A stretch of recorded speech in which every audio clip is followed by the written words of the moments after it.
5 years after the events of The Conjuring, the Warrens investigate the infamous Amityville murders. And during a seance, Lorraine has a vision of a blasphemous demon which threatens Ed's life. And as if that wasn't bad enough, the Warrens are under heavy public scrutiny after the events of Amityville. But when Ed starts having visions of the demon as well, Lorraine decides it's time to stop paranormal research. They have to retire. This is bad timing. The Hodgson family is having some sort of activity in their home.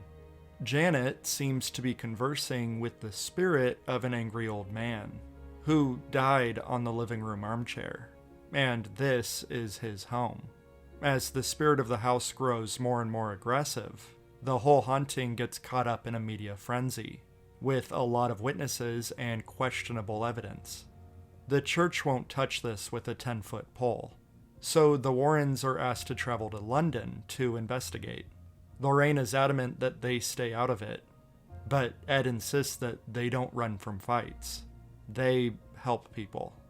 The Conjuring 2 is actually the third film in the Conjuring universe, with the spin-off Annabelle being released 2 years prior. Now, with The Conjuring 2, we'll have yet another spin-off, with The Nun.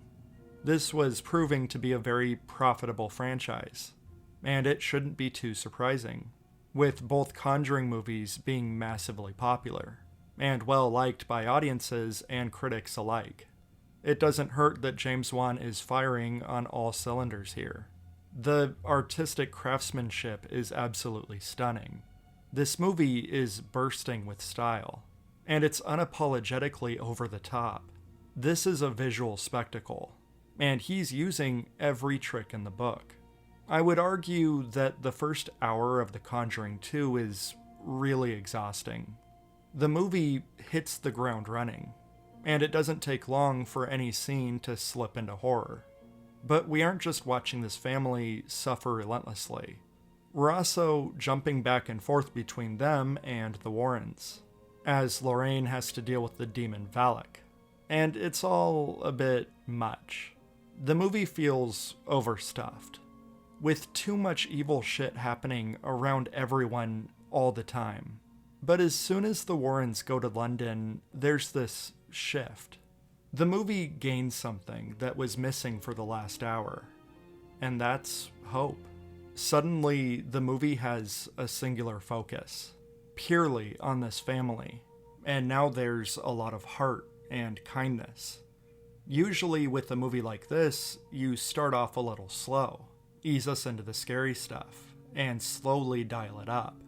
This one starts off with the dial up to max, and over time, it pulls back and it lets us breathe. Like with the conversation between Janet and Lorraine, and the conversation between Janet and Ed, and the conversation between Janet and Bill. There's also this Elvis scene, where Ed tries to make everyone feel safe again. And it's just nice. The interrogation scene is easily my favorite part of the movie, with Janet out of focus as Ed tries to summon Bill. And it's just top-tier filmmaking. But unfortunately, not every scene is as restrained as this one. And I think this movie suffers from being overly indulgent. The first one had this same problem, but the sequel goes bigger, and louder, and dumber. And it does this way more often. It's chaotic, and it's messy. But I think The Conjuring 2 has enough great moments to balance out the bad moments. And it's an impressive showcase, from start to finish.